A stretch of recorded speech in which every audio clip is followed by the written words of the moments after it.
Hello दोस्तों, स्वागत है आप सभी का हमारे online channel Aaradhya RAS academy में। दोस्तों, राजस्थान में आयोजित विभिन्न प्रतियोगी परीक्षाओं के लिए राजस्थान जीके की क्विज स्टार्ट की गई थी, जिसमें आज अपनी दोस्तों 14वें नंबर की क्विज है। इससे पहले अपनी जो 13 क्विज हो गई है, अगर वो उनको किसी ने नहीं देखा है तो वो प्ले लिस्ट में जाइए, वहाँ पर आपको फोल्डर मिल जाएगा राजस्थान जीके क्विज के नाम से। तो आप वहाँ जाके जो पिछली जो क्विज हैं वो देख सकते हैं। दोस्तों, ये क्विज है, ये आगामी परीक्षाओं को ध्यान में रखते हुए तैयार की गई है, इसलिए ये 40 क्वेश्चन है। ये दोस्तों आपकी लाइफ को चेंज कर सकते हैं। तो रोजाना टेस्ट देते रहिए और आराध्या आरएएस एकेडमी के यूट्यूब चैनल को सब्सक्राइब जरूर करें, बेल आइकन को दबाएं, वीडियो को लाइक और शेयर भी जरूर करें। तो चलो दोस्तों, स्टार्ट करते हैं। पहला प्रश्न आता है, पृथ्वीराज चौहान के दरबारी कवि का क्या नाम था? तो दोस्तों, सबको पता है कि पृथ्वीराज चौहान का जो दरबारी कवि था, और दरबारी कवि बाद में पहले उनका मित्र था।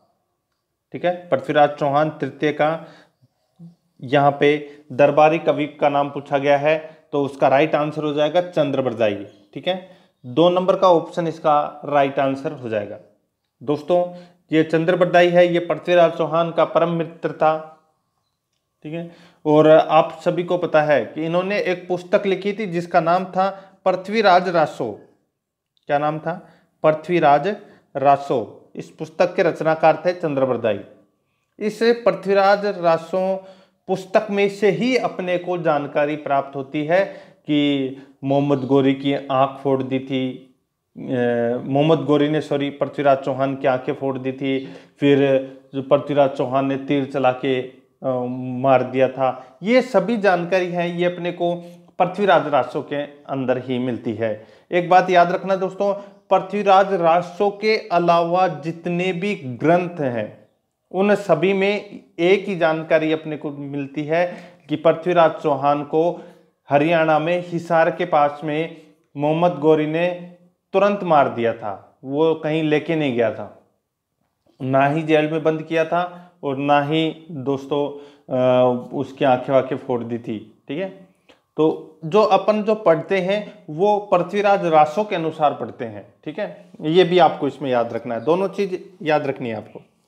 सेकंड नंबर प्रश्न है, विश्व पर्यावरण दिवस कब मनाया जाता है? विश्व पर्यावरण दिवस है ये दोस्तों 5 जून को प्रतिवर्ष मनाया जाता है। 5 जून को प्रतिवर्ष विश्व पर्यावरण दिवस मनाया जाता है। आगे देखिए, राजस्थान के किस जिले में रन का बाहुल्य है? यानी कि रन क्षेत्र का जो बाहुल्य है वो कहाँ पर है, यानी कि मिट्टी के टीले सर्वाधिक कहाँ पे हैं? तो वो है दोस्तों जैसलमेर में। तो यानी कि 4 नंबर का जो ऑप्शन है वो इसका सही उत्तर हो जाएगा। देखो जो दोस्तों, मन में सोच लिया करो उत्तर क्या होगा। ठीक है, जैसे मैं प्रश्न पढ़ता हूँ मन में सोच लिया करो कौन सा ऑप्शन इसका राइट आंसर होगा। 4 नंबर का प्रश्न है, क्षेत्रफल की दृष्टि से राजस्थान का सबसे बड़ा व सबसे छोटा जिला क्रमशः है? राजस्थान का सबसे बड़ा जिला कौन सा है और सबसे छोटा जिला कौन सा है? तो दोस्तों देखिए, यहाँ पे सबसे बड़ा जिला कौन सा है? तो जैसलमेर। उसका क्षेत्रफल कितना है? तो दोस्तों 38,401 वर्ग किलोमीटर। ठीक है, ये है जैसलमेर का क्षेत्रफल। और धौलपुर है वो राजस्थान का सबसे छोटा जिला है, उसका क्षेत्रफल है दोस्तों 3,034 वर्ग किलोमीटर। ठीक है, अब दोस्तों देखिए, जो धौलपुर है, ठीक है, ये जैसलमेर से कितना छोटा है, यानी कि कितना गुना छोटा है? तो दोस्तों 12.66 गुना छोटा है। किससे? जैसलमेर से। और धौलपुर से कितना बड़ा है जैसलमेर? तो दोस्तों 12.66 गुना बड़ा है। ठीक है, आप कैसे भी प्रश्न को कैसे भी घुमा सकता है, उत्तर एक ही होगा, 12.66 गुना। ठीक है, तो इसका राइट आंसर हो जाएगा 4 नंबर का ऑप्शन इसका सही उत्तर। आगे देखिए, बनास के प्रवाह क्षेत्र में पाई जाने वाली मिट्टी है। बनास के प्रवाह क्षेत्र में पाए जाने वाली मिट्टी है, यानी कि जहाँ जहाँ बनास नदी जाती है वहाँ पर मिट्टी, जो बनास नदी के जो आसपास का जो क्षेत्र है वहाँ पर कौन सी मिट्टी पाई जाती है? तो इसका राइट आंसर हो जाएगा दोस्तों, वो है भूरी मिट्टी। ठीक है, कौन सी है? भूरी मिट्टी, याद रखना है आपको। तो 2 नंबर ऑप्शन इसका सही उत्तर। आगे देखिए, राजस्थान में सर्वाधिक औसत वर्षा वाला जिला है। तो दोस्तों राजस्थान में सर्वाधिक औसत वर्षा वाला जिला कौन सा है? तो देखिए, सबको पता होना चाहिए दोस्तों, जो जैसलमेर के अंदर निम्नतम कम से कम दोस्तों 5 दिन वर्षा होती है पूरे साल में। ठीक है, 5 दिन।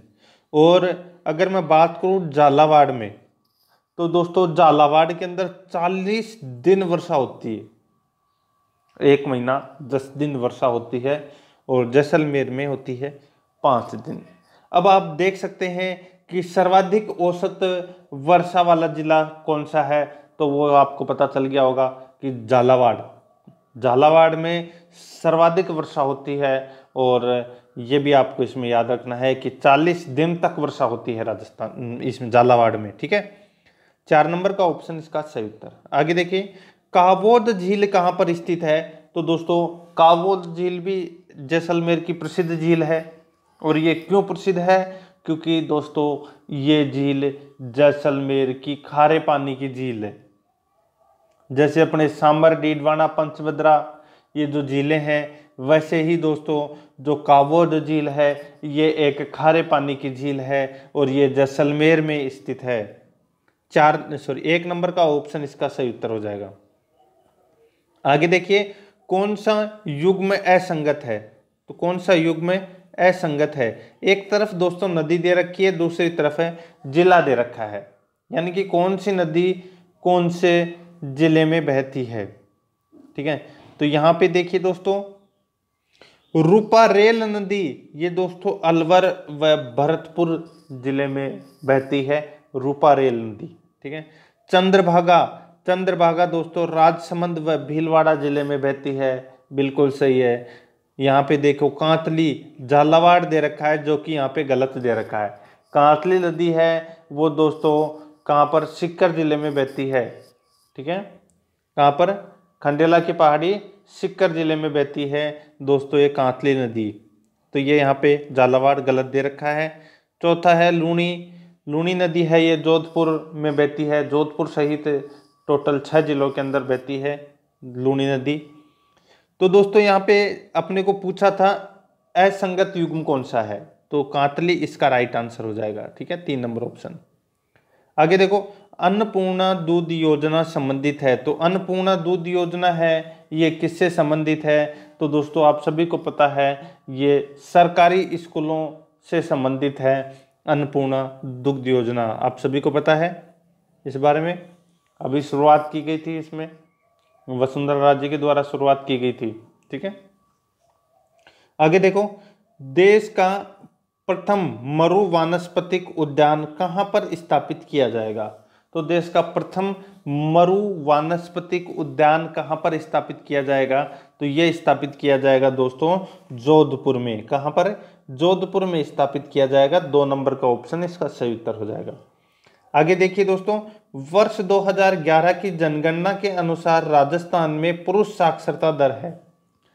तो वर्ष 2011 की जनगणना के अनुसार राजस्थान में जो पुरुष साक्षरता दर है वो दोस्तों कितनी है?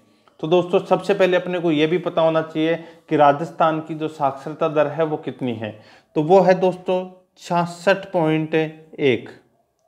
66.1% राजस्थान की कुल साक्षरता दर है। अब कुल साक्षरता दर कैसे निकालते हैं? तो आप सभी को पता होना चाहिए दोस्तों ये भी कि राजस्थान की महिला साक्षरता दर प्लस राजस्थान में पुरुष साक्षरता दर, इन दोनों को जोड़ के 2 का भाग लगा देंगे तो दोस्तों राजस्थान की साक्षरता दर आ जाएगी। ठीक है, तो यहाँ पे दोस्तों पुरुषों का पूछा है, तो पुरुषों की जो साक्षरता दर है वो दोस्तों 79.2%। ये तो है इसमें पुरुषों की साक्षरता दर। अगर मैं बात करूं महिला साक्षरता की, तो दोस्तों महिला साक्षरता दर कितनी है? तो 52.1%। ठीक है, 52.1% ये महिला साक्षरता है और 79.2% है ये दोस्तों पुरुष साक्षरता है। और राजस्थान की साक्षरता दर कितनी है, तो 66.1% है। ये आपको याद रखना है। अगर आप 79.2 प्लस 52.1% इन दोनों को जोड़ के और 2 का भाग लगाओगे तो दोस्तों 66.1 आ जाएगा। आगे देखो, वर्ष 2011 की जनगणना के अंतरिम आंकड़ों के अनुसार राजस्थान की कुल जनसंख्या है। तो दोस्तों कई बार परीक्षा में प्रश्न पूछ भी लिया जाता है कि राजस्थान की जनगणना के अनुसार, वर्ष 2011 की जनगणना के अनुसार राजस्थान की जनसंख्या कितनी है। तो कई बार शॉर्ट में भी लिख दिया जाता है कि 6.86 करोड़, ठीक है, 6.86 करोड़।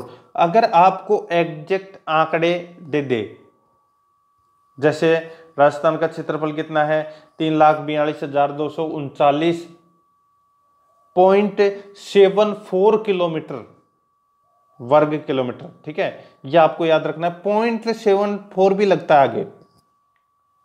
वैसे ही दोस्तों यहाँ पे देखिए, जो राजस्थान की कुल जनसंख्या है वो है दोस्तों 6,85,48,437 व्यक्ति है, ठीक है। ये राजस्थान की क्या है, जनसंख्या है, ठीक है, याद रखना है आपको। तो इसमें 2 नंबर का ऑप्शन सही उत्तर। आगे देखिए, सहरिया जनजाति के गांव और इनका मुखिया कहलाते थे। सहरिया जनजाति के गांव और इनका मुखिया कहलाते थे, तो क्या कहलाते थे। तो दोस्तों 4 ऑप्शन आपके सामने हैं। देखो मैं आपको डायरेक्ट बता ही देता हूं जल्दी से। तो देखो, सहरिया जनजाति का जो गांव है वो सहराना कहलाता है, और सहरिया जनजाति का जो मुखिया होता है उसको पटेल बोलते हैं। क्या बोलते हैं, पटेल, ठीक है। तो इसमें 1 नंबर का ऑप्शन इसका सही उत्तर हो जाएगा। आगे देखो, काजरी शोध संस्थान कहाँ पर स्थित है।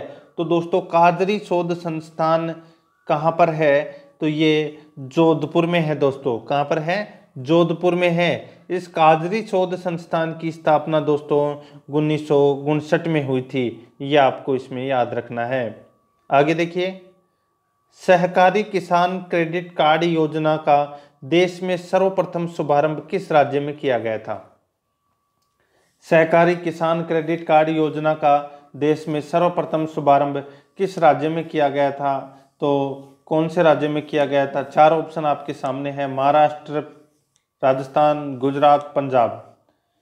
सहकारी किसान क्रेडिट कार्ड योजना, तो इसका राइट आंसर हो जाएगा दोस्तों वो है राजस्थान में सर्वप्रथम इसका शुभारंभ किया गया था। नेक्स्ट है, माल एक स्थान से दूसरे स्थान पर ट्रांसपोर्ट से भेजने के लिए ई वे बिल की न्यूनतम कीमत कितना है। तो दोस्तों न्यूनतम कीमत है वो कितनी है, तो इसका राइट आंसर हो जाएगा वो है 50,000, ठीक है, याद रखना है आपको। ई वे बिल की न्यूनतम कीमत है वो कितनी है, 50,000। 4 नंबर का ऑप्शन इसका सही उत्तर।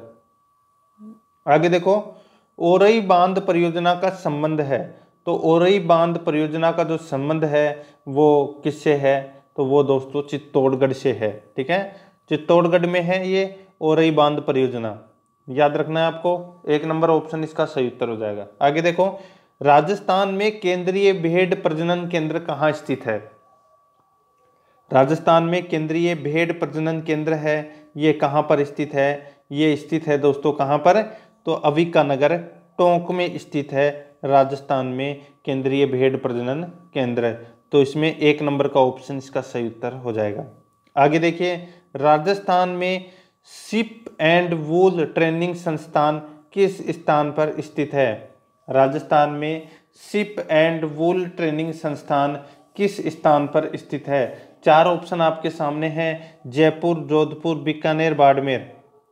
तो इसका राइट आंसर हो जाएगा दोस्तों वो है जयपुर में, ठीक है। जयपुर में स्थित है दोस्तों शिप एंड वूल ट्रेनिंग संस्थान। 1 नंबर का ऑप्शन इसका सही उत्तर। आगे देखो, महिला कर्मचारियों के लिए चाइल्ड केयर लीव की सेवा काल की अवधि होगी। आप सभी को पता है दोस्तों, अभी हाल ही में कुछ दिन पहले ही जो चाइल्ड केयर लीव दी जाती है महिलाओं को सेवा काल के दौरान, तो ये अवधि है ये दोस्तों कितनी कर दी गई है? तो ये अवधि कर दी गई है दोस्तों 730 दिन की। ठीक है, तो इसमें 4 नंबर का जो ऑप्शन है वो इसका राइट आंसर हो जाएगा। आगे देखो, हिंदुस्तान जिंक स्मेल्टर चंदेरिया का उद्घाटन कब हुआ था? तो दोस्तों इसका उद्घाटन है ये कब हुआ था? ये 25 जून 2005 को इसका उद्घाटन किया गया था। 4 नंबर का ऑप्शन इसका सही उत्तर। आगे देखो, व्यास परियोजना किन किन राज्यों की साझी परियोजना है? जो व्यास परियोजना है ये कौन कौन से राज्य की संयुक्त परियोजना है? तो दोस्तों आप सभी को पता होना चाहिए, जो व्यास परियोजना है ये पंजाब, हरियाणा और राजस्थान इन तीनों की संयुक्त परियोजना है। 1 नंबर ऑप्शन इसका सही उत्तर हो जाएगा। आगे देखिए दोस्तों, यहाँ पे 23 नंबर प्रश्न है। इसमें देखो कौन सा युग्म असंगत है? तो कौन सा युग्म असंगत है? तो यहाँ पे देखिए दोस्तों, कागजी बर्तन अलवर, कागजी बर्तन अलवर बिल्कुल सही है। सोना चांदी के बर्तन जयपुर, ये भी इसमें बिल्कुल सही है। कांसे के बर्तन कोटा, ये भी बिल्कुल सही है। स्टील के बर्तन कोटा, ये यहाँ पे गलत दे रखा है दोस्तों। अब आपको बताना है कि स्टील के बर्तन हैं वो कहाँ के प्रसिद्ध हैं, कमेंट में आपको बताना है दोस्तों। अगर आपको नहीं पता है तो आप कमेंट में जाके देख लीजिए, पहले आपको उत्तर देना है। ठीक है, आगे देखो, राजस्थान की प्रसिद्ध हस्तकला ब्लू पाटरी का उद्भव कहाँ से हुआ? तो ब्लू पाटरी का जो उद्भव है ये दोस्तों कहाँ से हुआ? तो ये पर्सिया, ईरान, फारस, ठीक है, पर्सिया से इसका दोस्तों उद्भव हुआ था ब्लू पाटरी का। ठीक है, और राजस्थान में राम सिंह द्वितीय, राम सिंह सेकंड है, वो लेके आए थे राजस्थान में ये ब्लू पाटरी। ठीक है, ब्लू पाटरी का जो जनक है वो दोस्तों कृपाल सिंह शेखावत को माना जाता है, ये भी आपको इसमें याद रखना है। आगे देखिए, राजस्थान सामूहिक विवाह नियमन की एवं अनुदान नियम 2009 कब से लागू किए गए? राजस्थान सामूहिक विवाह नियमन एवं अनुदान नियम 2009 कब से लागू किए गए? तो ये लागू किए गए दोस्तों कब से? 4 ऑप्शन आपके सामने है। देखो, जो कोई नियम है वो 2009 लिखा हुआ है तो इसका मतलब 2010 में वो नियम लागू हुआ है। तो ये 20 जनवरी 2010 को ये नियम लागू हुआ था। 2 नंबर ऑप्शन इसका सही उत्तर हो जाएगा। आगे देखो, नरेगा के तहत ग्रामीण महिलाओं की गरीबी दूर करने के लिए राज्य में कौन सी योजना प्रारंभ की गई? नरेगा के तहत ग्रामीण महिलाओं की गरीबी दूर करने के लिए राज्य में कौन सी योजना प्रारंभ की गई? तो दोस्तों कौन सी योजना प्रारंभ की गई? तो अमृता देवी बिश्नोई योजना प्रारंभ, अमृता देवी बिश्नोई योजना प्रारंभ की गई है। ठीक है, तो इसमें 1 नंबर ऑप्शन इसका सही उत्तर हो जाएगा। आगे देखो, 1930 के दशक में भरतपुर में राजनीतिक जागृति का श्रेय किसको दिया जाता है? 1930 के दशक में भरतपुर में राजनीतिक जागृति का श्रेय किसको दिया जाता है? तो किसको दिया जाता है? तो दोस्तों श्री किशनलाल जोशी को दिया जाता है भरतपुर में राजनीतिक जागृति का श्रेय।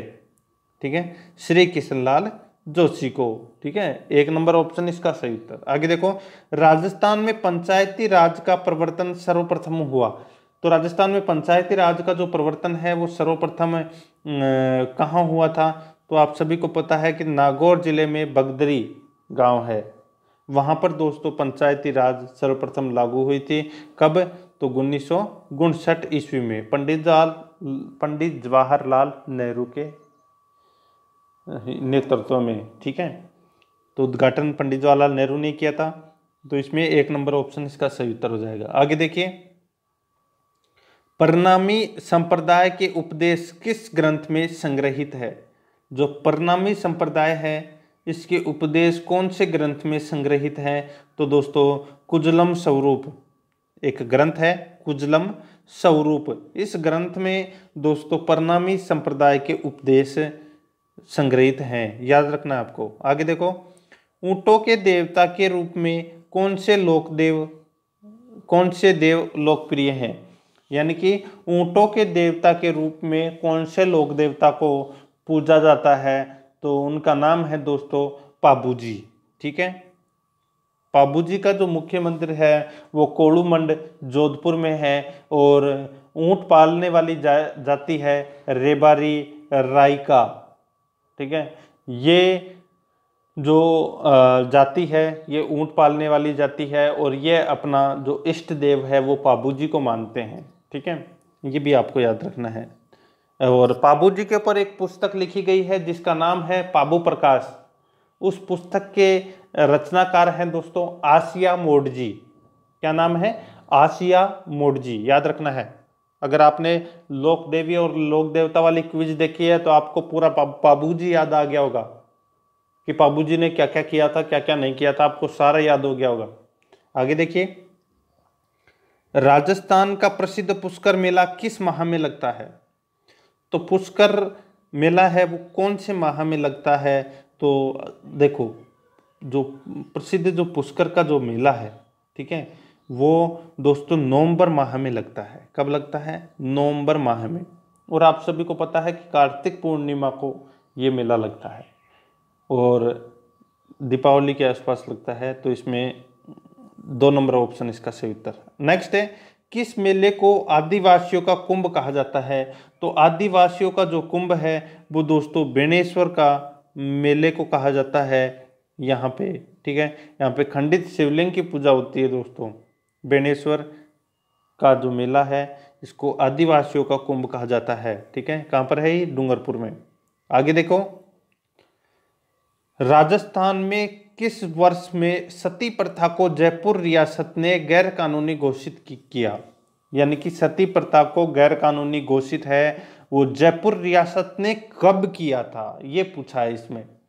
तो इसका राइट आंसर हो जाएगा 1844 ईस्वी में जयपुर रियासत ने सती प्रथा को गैर कानूनी घोषित किया।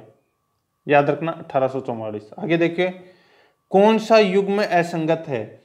तो कौन सा युग्म है वो असंगत है? तो यहाँ पे देखिए, मचकुंड तीर्थ धौलपुर, मात्रकुंडिया चित्तौड़गढ़ में है, बिल्कुल सही है। और मार्कंडेश्वर जो मंदिर है ये दोस्तों सिरोही में है, और मेहंदीपुर बालाजी चूरू में है। ये दोस्तों आपको यहाँ पे जो 12 दे रखा है। ठीक है, तो ये यहाँ पे गलत दे रखा है दोस्तों। ठीक है, आपको सालासर बालाजी का तो नाम आपने सुना होगा, गए भी होंगे। अब यहाँ पे मेहंदीपुर बालाजी, कमेंट में बताना है दोस्तों मेहंदीपुर बालाजी का जो मंदिर है वो कहाँ पर है। ठीक है, तो इसका राइट आंसर क्या हो जाएगा? 4 नंबर का जो ऑप्शन है वो इसका सही उत्तर हो जाएगा। सालासर वाले बालाजी का मंदिर है वो दोस्तों चूरू में पड़ता है। ठीक है, आगे देखिए, भीलों के कालाजी हैं। तो दोस्तों भीलों के कालाजी हैं वो कौन है?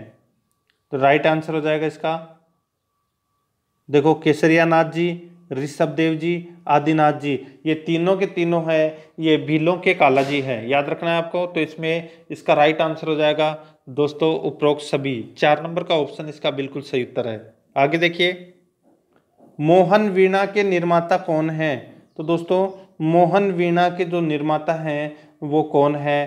तो वो है दोस्तों पंडित विश्व मोहन भट्ट।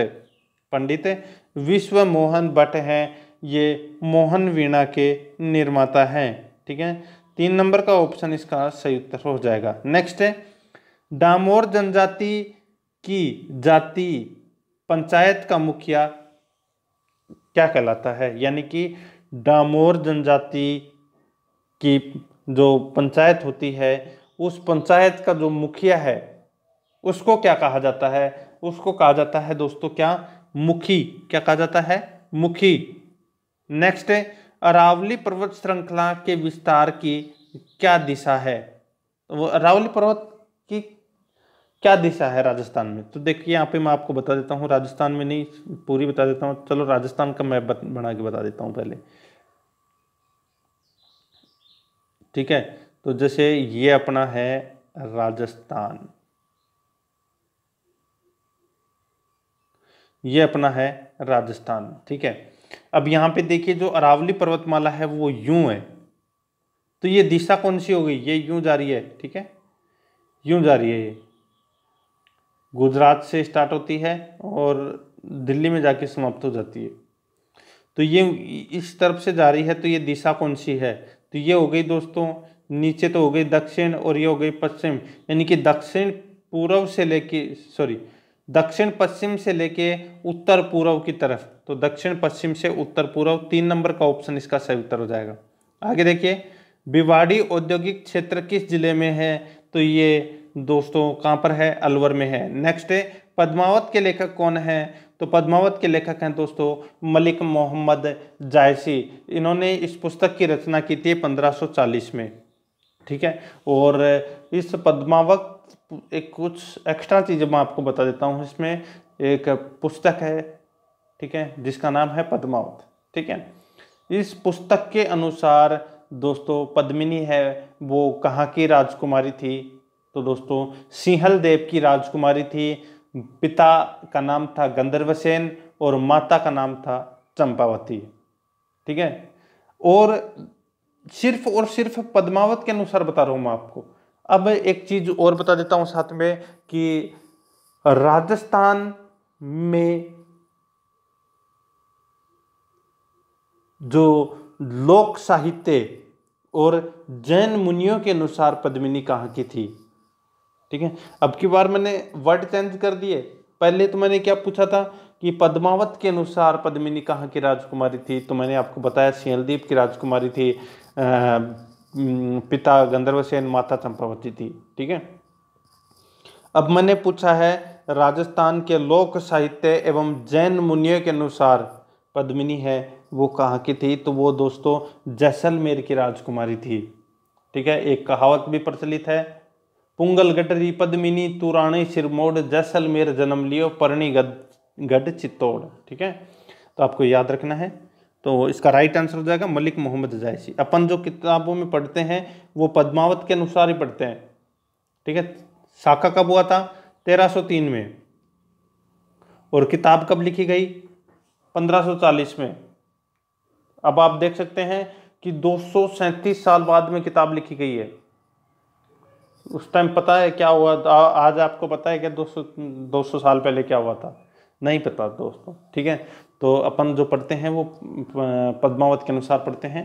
तो आज की अपनी जो क्विज है ये समाप्त हो चुकी है। इससे आपको काफ़ी कुछ सीखने को मिला होगा और आशा करता हूँ आराध्या RS अकेडमी के यूट्यूब चैनल को आप जरूर सब्सक्राइब करेंगे, बेल आइकन को दबाएंगे, वीडियो को लाइक और अपने दोस्तों के पास में दोस्तों इस क्विज को शेयर जरूर करें। मिलते हैं दोस्तों नेक्स्ट वीडियो में। जय हिंद, जय भारत।